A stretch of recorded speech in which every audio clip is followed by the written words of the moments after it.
So we all know how it is. When you're a kid, you learn that the world is made up of protons, neutrons, and electrons. Protons have positive charge, neutrons have neutral charge. Makes sense. Electrons have negative charge.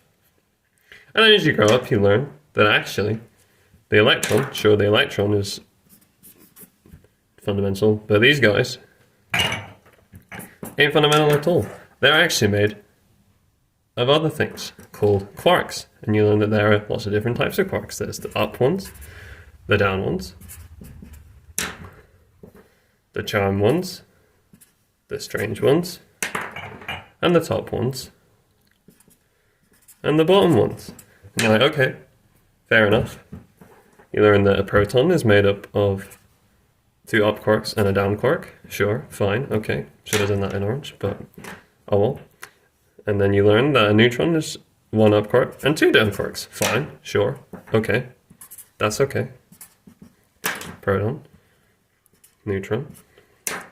So then that means that the charge of the up must be plus 2/3, and the charge of the down must be minus 1/3. So then 2 ups would be equal to 4/3. 1 down is minus 1/3. And then if you add those things together, then you get 4/3 minus 1/3 equals 1. Or 3/3. And then you learn about this little thing called the strong force, which connects these protons and neutrons together. Despite the fact that even the protons should repel each other because they're all positively charged, right? And you're like, wait, what's that all about? But actually, the strong force keeps them together. Binds all these guys together into the nucleus. Keeps them all together. So for example, this one right here, this would be helium. 4, 2, because it got 4 things in total. 1, 2, 3, 4. 2 of them are protons. 1, 2. 1 proton, 2 proton. Nice. So this strong force, you know, it just attracts them all together all the time. Fine. Okay, cool. And then you learn that actually these things that connect them, are actually particles themselves, which are called pions. Now pions, what are they made of? Well, they're also made of quarks. Remember those? Up, down, strange, charm, top, bottom. Remember those? They're made up of these as well. But also there's the anti-ones. So these ones have the opposite charge but the same masses. So then you would have anti-up, anti-down, anti-strange, anti-charm, anti-top, anti-bottom. Same mass, opposite charge. So then you get things like, say, up, anti-down. So what would that be? Well, that would be 2/3, yep, plus 1/3. And that would be 3/3, or 1, or 3/3. As in 1. So that's plus, so it's positively charged. Nice. Okay, fine, sure, okay. And then you get this one, up, anti-up, down. So what would that be? That would be minus 2/3 plus 1/3. Wait, minus 1/3. So that would be minus 3/3, which is minus 1 or minus 3/3. Ta-da! So then you learn that the triplets are quarks. They're called hadrons. And then these guys, the quark and the antiquark, they're called mesons. And you go down a little rabbit hole and you look on Wikipedia and you find out all their masses and all their charges and everything's fine and dandy until you see this abomination. What the hell is this? What the hell is this nonsense? Sure, okay. It was weird before. There were all these strangers and ups and downs. But why on earth is there this thing? Why is there a square root? Why is there 2? What is going on?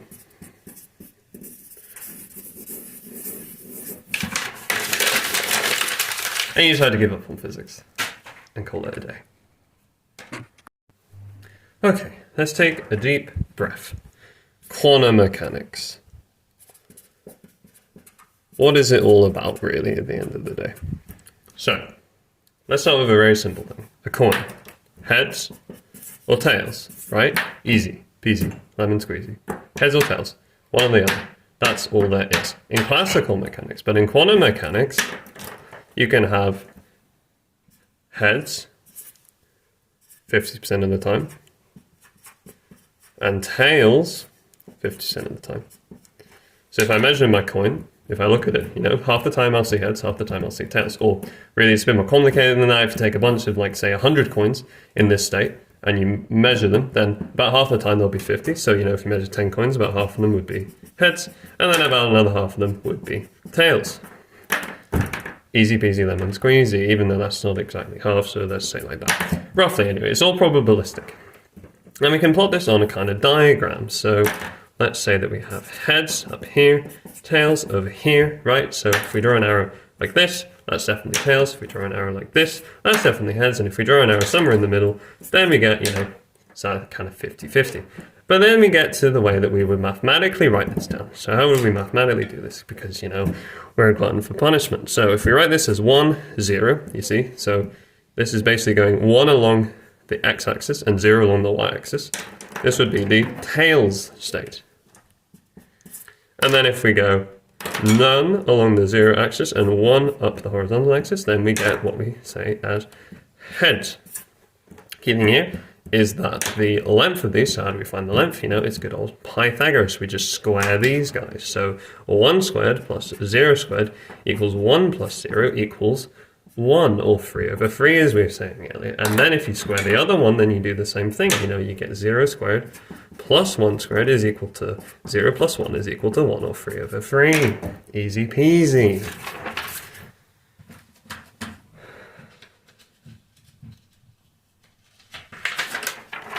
But then what about the other one in the middle? How would we write that one? So we would write that, you would say, as 1, 1. But actually, that doesn't work, because you see 1 squared plus 1 squared is equal to 2.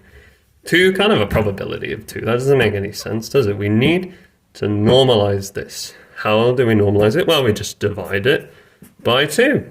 Then everything, you know, handy dandy. But we need to figure out what number would be around this bit. So if we do this, 1 over square root of 2 squared plus 1 over square root of 2 squared is equal to 2 over 2, which is equal to 3 over 3, which is equal to 1. Easy, right? Okay. Is that all fine? So then we would write this as 1, 1, square root of 2. Oh my god, we figured it out. That's where the square root of 2 comes from. All it is just normalizing. It's just making sure that the probability of measuring something is the same. So if we go back to our up, up, and down, down nonsense, that just means that the probability is the same. But then you're like, wait, what about this minus sign? Well, that's fine. If we go back to our good old diagram, and we just extend our axes a bit, then we just get this one, which would be 1, 1, 1 over square root of 2. And then this one, which would just be 1 minus 1, 1 over square root of 2. You see, that's fine as well. We can have these negative things, because if we square it, you know, 1 over square root of 2 squared plus minus 1 over square root of 2 squared. You know, the minus, it doesn't matter, it's just the squares. But what matters is that these are independent states, you see. They're actually at 90 degrees to each other. See that? That's a 90-degree angle right there. So yeah, perfect. What that means is that the probability of measuring up, up, minus down, down, you know, they're equal probabilities of measuring them at any time. But this is the constant state, because see, this is the thing that hasn't talked about before, is that in quantum mechanics there's this close relationship between energy and time. You know, Doctor Who stuff. So energy and time, closely related. So this state has constant energy, which means that the probability of it doesn't change over time. You know, the probability of measuring up, up, and down, down, always the same. But if we start in our up, up state, this state does not have constant energy, which is why it's not listed on Wikipedia, and why you should stop asking why it isn't a particle, because it doesn't have a constant energy. So it's not a state that will stay constant over time. It can actually morph into the down-down state, because you see this state is the constant one. If we imagine we draw our magical diagram again, heads, tails.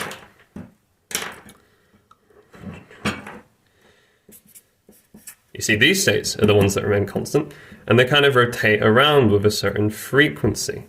You see, energy, time, you know, frequency. So these rotate over time, these spin around, And that means that these guys change over time. The heads and the tails change.